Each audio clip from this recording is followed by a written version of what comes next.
Hey team, I wanted to do a quick video for you guys on time management, something that we all struggle with. But first, I do want to encourage you guys to please listen to the team call last night, which was September 6th call with Nikki Goss, because it was amazing. I don't care if right now you're not working the business.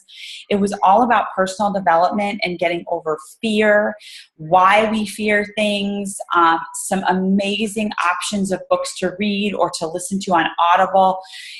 It was just a really great call. So if anything, use it for your everyday life, because we all need encouragement for our everyday life to get through things that we're struggling with. So please hop on that call, because she was just awesome. She puts it right out there on the line, and I gained a ton of information from her. And it was just, like I said, really interesting to see someone who worked for the Department of Defense in Washington, D.C. She actually dealt with ISIS, and she was, I believe she mentioned she was monitoring ISIS and things like that, and from a really negative work setting to Beachbody. So she left a six-figure income. So listen to that video as well. But real quick today, guys, on time management. So how many of us use the wonderful excuses, I am so busy. I am so busy. I use that all the time. I hate to say it, but I'm going to admit I'm busy to do this. I'm too busy to do that. Or even I say it in my head all the time, or I don't have the time. Or we hear from people when we're talking to them about their fitness and health. I don't have the time to work out. I don't have the time to work this business. I know a lot of people, and maybe some of you, I know I have in the beginning when I was what I considered myself a discount coach. I just thought I don't have the time to work this business. I don't have enough time to even sleep. Or spend time with my kids or whatever. So we have to be honest with ourselves that that's just an excuse, that we really waste time and we procrastinate too. There's so many things in our life that are time suckers, and that we just procrastinate because we think it's the fear and what we create in our heads that it's going to be too hard, or I won't be able to fit it in. And you just blow your dreams right out the door. I mean, forget it. Like, then the door's shut, nothing's going to happen. So there's a few things that we have to do. We have to plan our time around our priorities. You have to write down what your priorities are. I mean, many people say faith, family, your business. There's quite a few, your kids, there's quite a few things that are top all the time that everyone says. But the thing is, we don't always really do that. We don't really plan all the time. We're too busy, not really spending quality time with our kids, but running our kids to every different thing that they could be involved in. How about reeling it in? Instead of doing four kinds of extracurricular activities a week, bring it down to two. Things like that. You've got to be able to plan around your priorities. You've got to learn to say no to things. I'm a people pleaser. I'm a yes person too, and especially if something sounds super fun. I love the fun stuff. If it's a festival or this or that. And I'm sure you guys have seen on my Facebook page, I enjoy doing things. But as I'm getting older and as my kids are getting older, I notice that I'm like, I just can't do this anymore. I'm really tired. Like, on the weekends, especially now that school's starting, we could do one day of fun day, but then the next day is like, we need to be home. So you've got to learn to say no to things in a nice way. Just be nice to people. You don't have to be rude about it though. There's other simple things, especially pertaining to our business. Saying no to TV, saying no to, scrolling Facebook, which I am guilty of big time. TV too was really a problem for me for a long time when I first started this business, but thank you God for whoever invented on demand or even Netflix. It's all recorded, guys. So guess what? If one night, a month, even for your team calls, you can just record and I'll watch it later. Or even if you tell your husband, hey, I know this show's on at this night and we love to watch it together. Can we just like shift it to tomorrow night and watch it because I've got an important thing that I need to do with my team? Just shift it, guys. It's not like you're never going to do it again. Okay. Saying no to going to bed late. A lot of us, I know sometimes the kids take a while to get to bed and then we want that downtime. But honestly, sleep is so important because it allows you, if you get to bed earlier, you're able to get up earlier, where that might be your time to get your workout in, to have your devotional time, reading the Bible or meditation, or your business, checking in with your challenge groups, because your kids won't be around. And if you don't have kids and you're full time, then it's a great time to get up so you can have that time to get ready for your day before you go to work, so you can set yourself up for a productive day at your job. So just thinking, again, about saying no to things that are kind of disrupting your success, and working through your fears too. So you've got to say no to your fears. You've got to push through them. Anyway, back to, we all have 24 hours in a day. So that's nothing new. It's just how we use the 24 hours. I love this. A lot of this information that I'm giving you came from Trish Blackwell. She's amazing. She's on a podcast.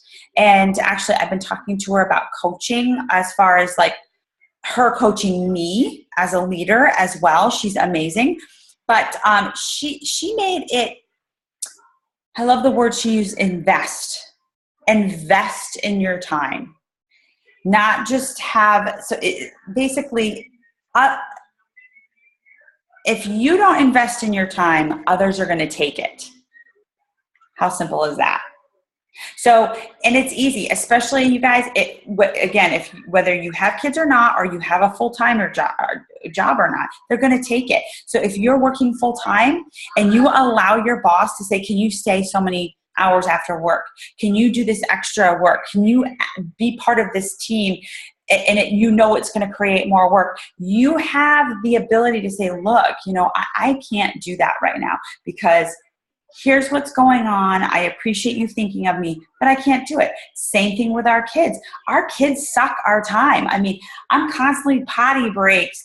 I'll be in the middle of something and I'm like, I can't get it done because everyone needs me, or I've got to do something for my husband, or, something for the school. I mean, it's just constant. So we have got to guard our time. No one else is going to do it. There's a great quote here. Busyness creates barrenness. Just being busy isn't cool, guys. It's not cool. Booking up your calendar is not cool if it's not getting you anywhere. Now, I'm not saying that having fun with your friends isn't important. I mean, but book that. That's your leisure time. That's your fun time. So if you're going out on a Friday night or a Saturday night, by all means.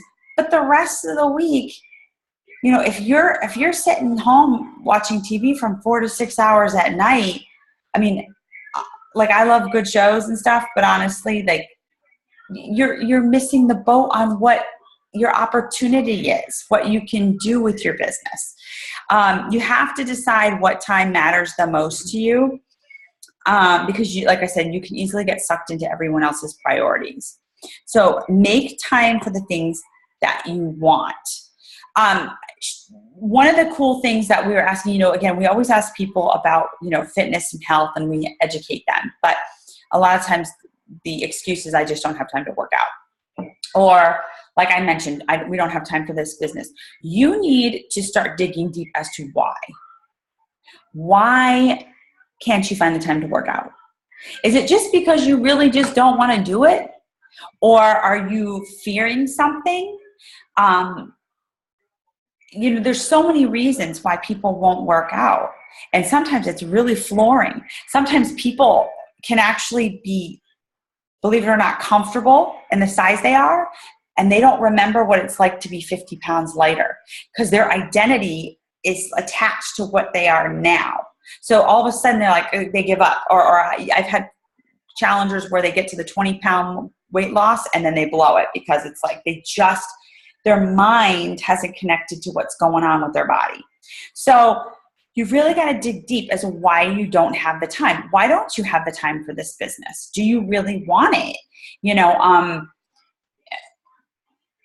do you have naysayers in your life? Maybe someone's making fun of it and you're allowing them to destroy your success and your dreams.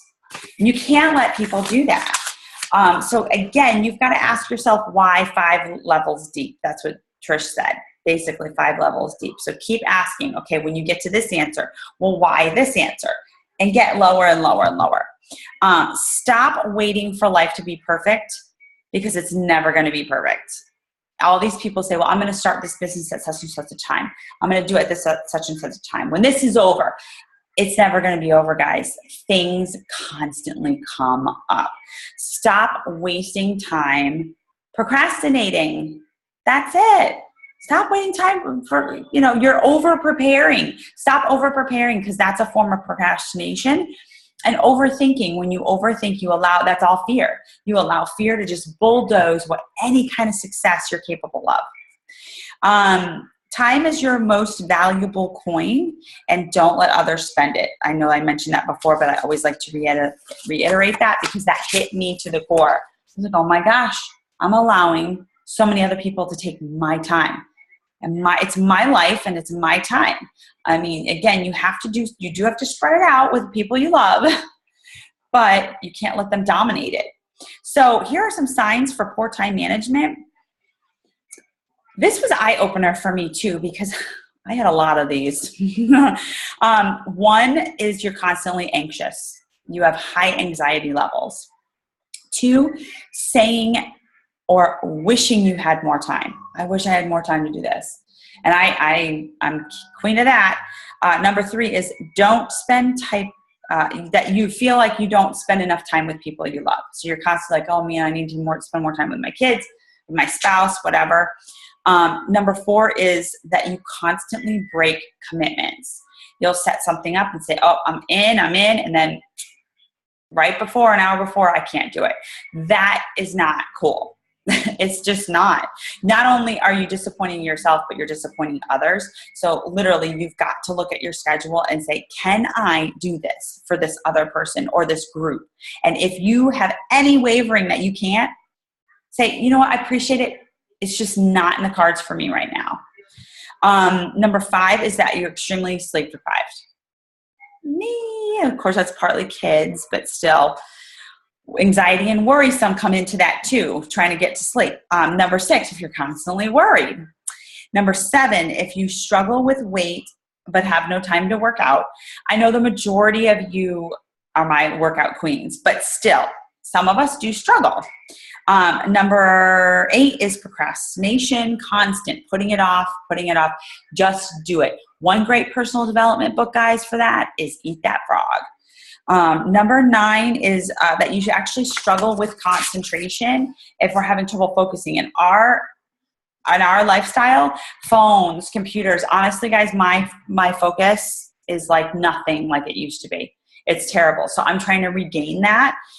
And that's part of time management.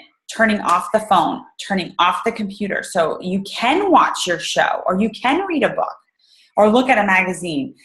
But you've got to protect your time to get your work done that you need to get done, so you can do that stuff. A couple others are excuses, constantly excuses, rushing. I got to get here. I'm late. Rushing. Perfectionism. Everything's got to be perfect. Nope. Life isn't perfect, guys. It does not have to be perfect. And with perfectionism, instead of saying I'm a perfectionist, you can say I'm a recovering perfectionist, or the better way of saying it is I have perfectionist tendencies that I'm working on. You're not a perfectionist. You just have tendencies.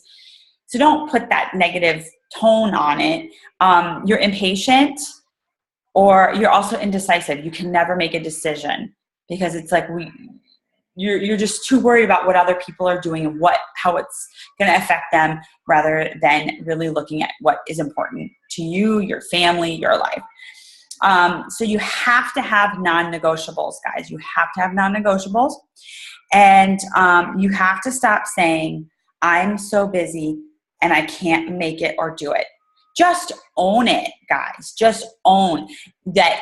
You know what? This week, I have a lot going on, and it's just not in my priorities this week, although I wish you fun. Next time, think of me for next time. So just be honest. Don't sugarcoat it for people. They know, they know. So again, tips on better time management is, again, you've got to sit down with a schedule. Create that schedule. I'll post mine that I've started to create, and you can always tweak it. So I'll post mine on there today, on the page today, and you got to kick perfectionism. Stop being perfect. You're going to make mistakes. Fail forward. The most successful people always fail forward. They make mistakes and they keep moving. They keep learning, and that's when success happens. And make sure that doing what you say does what you say and what you want to do actually line up? And what you do. I can't speak today, guys. I'm sorry. Does what you say and what you actually do? What you want to do with it, does your schedule and your priorities line up together? Because if one's outweighing the other, that's bad time management. And do you think you can change? Ask yourself, do you think you can really change on that? So anyway, this ran a little bit longer than I wanted, but anyway, I just wanted to get that out to you. I felt the passion for it because time management has always been a difficult thing for me, and I just wanted to share it for you. So hopefully this has helped you in some way, and I hope you have an amazing day. But don't forget, also a great book to read is Eat That Frog by Brian Tracy. So keep that on hand, because that's one that you're going to want to recycle maybe every year and reread. All right, guys, have a great day and set your schedule up the rest of the week. Talk to you later.